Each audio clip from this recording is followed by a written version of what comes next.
कुर्बानीच्या शेडवरून वाद पेटला। भाजपा नगरसेविका प्रीती साटम यांना जीवे मारण्याची धमकी। जरांगेंना उपोषण करायला लागणार नाही, एकनाथ शिंदे यांची माहिती। मला कशाला भेटायला येताय, मनोज जरांगेंनी भाजपा नेत्यांना फटकारलं। उपोषण करण्यावर जरांगे ठाम। जरांगेंनी फटकारल्यानंतरही आमदार लाड भेटणारच, मनोज जरांगे यांचं मन वळवण्याचा प्रयत्न। विधान परिषदेच्या ठाणे पालघर मतदारसंघासाठी महायुतीत चुरस। भाजपाकडून वसई विरारचे माजी महापौर राजीव पाटील यांच्या नावाची चर्चा।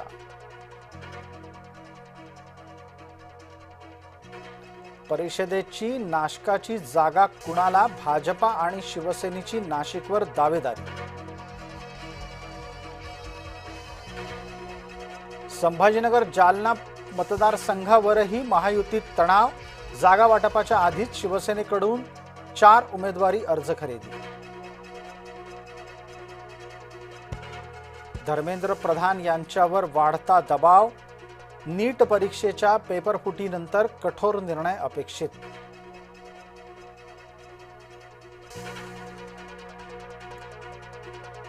देवेंद्र फडणवीसांच्या नवी दिल्लीमध्ये महत्त्वाच्या भेटीगाठी। अमित शहा यांच्यानंतर फडणवीस पंतप्रधान नरेंद्र मोदींच्या भेटीला। अंजली दमानिया पुन्हा भुजबळांना भिडल्या, केले भ्रष्टाचाराचे आरोप। रेशन धान्य वाहतुकीच्या कंत्राटदारात भुजबळांची टक्केवारी।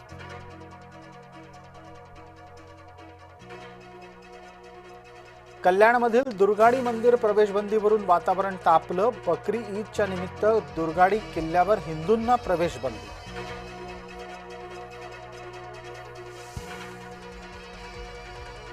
पुणे नाशिक संभाजीनगरमध्ये सीएनजी महागला। पेट्रोल डिझेल पाठोपाठ सीएनजीचेही दर वाढल्यानं वाहनधारक चिंतेत। इंधन दरवाढीचा मत्स्य व्यवसायावर प्रतिकूल परिणाम। डिझेल खरेदीसाठी अतिरिक्त पैसे होतायत खर्च।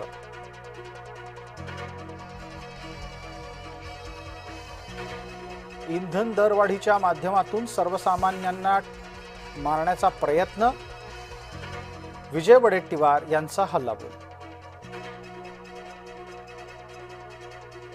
विमानाच्या इंधनाची किंमत आणखी वाढली। इंडिगो आणि एअर इंडियाच्या देशांतर्गत मार्गातील फेऱ्या कमी झाल्या। नसरापूर अत्याचार आणि हत्या प्रकरणात आरोप निश्चित। आरोपी भीमराव कांबळे विरोधात प्रथमदर्शनी पुरावा न्यायालयाकडून नमूद। मंगळवेढ्यात रील स्टार विवाहितेची आत्महत्या। रोहिणी पाराध्येनं स्वतःच्याच हॉटेलमध्ये घेतला गळफास।